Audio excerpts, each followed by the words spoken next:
Galit ngayon ang kaanak ng isang OFW kasambahay dahil sa hindi na ma-autopsy ang labi ng kanilang kaanak na tila kasi parang binuro ang labi ng OFW dahil sa hindi na daw di umano matukoy ng pamilya kung katawan ba ng kanilang kaanak ang kanilang natanggap dahil sa naagnas na daw ang katawan at natutuklap na umano ang mga balat. Kaya't umapila ngayon ang isa sa kamag-anak ng OFW sa mga ahensya na nangangalaga ng OFWs na huwag na daw sana patagalin pa ang labi ng OFW na namatay sa abroad.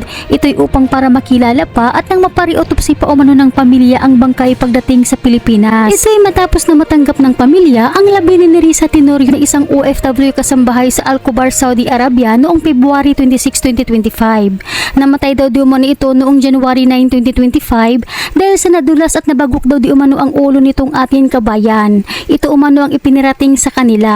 May sinasabi ang ating embassy sa Al-Khobar, Saudi Arabia. Ito daw ay nadulas, nabagok yung ulo sa pagkadulas niya sa banyo. Ngunit ang ipinagtataka umano ng pamilya, bakit wala man lang daw umanong nagsabi sa kanila na patay na si Nerissa? Wala umanong ni isang tumawag sa kanila para ipaalam ang nangyari.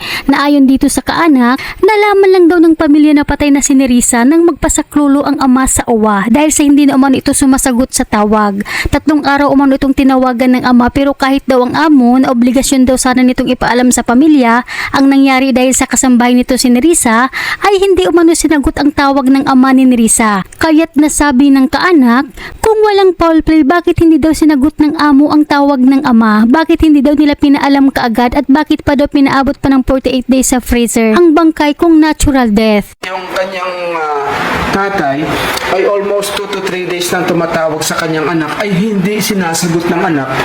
Kung wala man pong foul play, bakit ayaw sagutin ng kanyang amo or yung employer yung phone? Eh ang nangyayari wala po nagpapabingi-bingihan.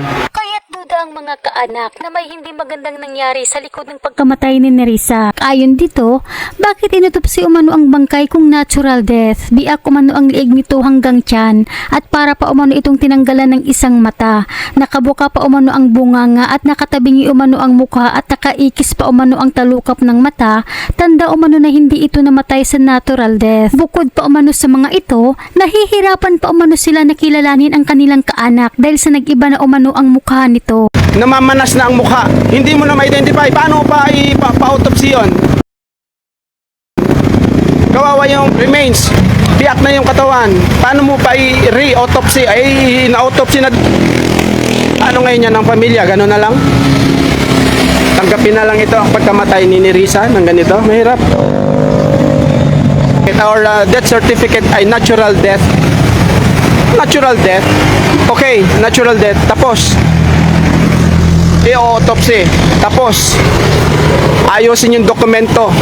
Tapos, ipalagay natin 1 week. Or 2 weeks na lang. Okay yun, acceptable.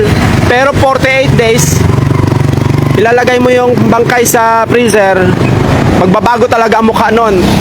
O talaga bang sinasadya na patagalin para magiba ang mukha nung bangkay pagdating sa Pilipinas? Para wala nang question. Sample lang to, sample lang po ito. Para wala nang question kung sakaling pinatay siya or talagang intended na pinatay siya. Ano ang masasabi nyo dito mga kababayan? Posible kayang may foul play sa likod ng pagkamatay ni Nerissa? Dahil ayon pa dito sa isang komento ng isang OFW na pinsan ni Nerissa, paiba-iba umano ang impormasyon ng agency ni Nerissa. Una sinabi daw nito na nabuntis daw ito ng driver ng anak at namatay. Tapos may sinabi pa daw ang agency na may nagkagusto daw dito na bata kaya naisa na ng pamilya na ipari-autopsy ito kung naiuwi sana ng maaga para magkaalaman. Kaya nasabi ngayon ng pinsan ni Nerissa na parang may mali umano dito kaya gusto sana nila ng mas malalim pa na investigasyon para malaman ang katotohanan dahil pinapalabas umano ng agency na nabuntis itong si kabayan ng anak at namatay daw. Na ayon pa sa pinsan na OFW sa Saudi na palaging kausap ni Nerissa, patay na nga daw ang kanyang pinsan, gagawan pa umano ng issue kahit sa mga video umano nito sa TikTok, hindi umano ito mukhang buntis, gawa-gawa lang umano ng agency ang isyung buntis. Middle East, kung alam nyo lang, may biyak yung mata niya, parang tinanggal ang mata.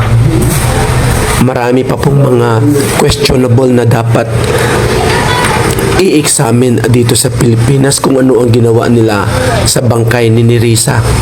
Pero hindi na ito magawa at ito ay naaagnas na sa tagal sa kanilang bansa.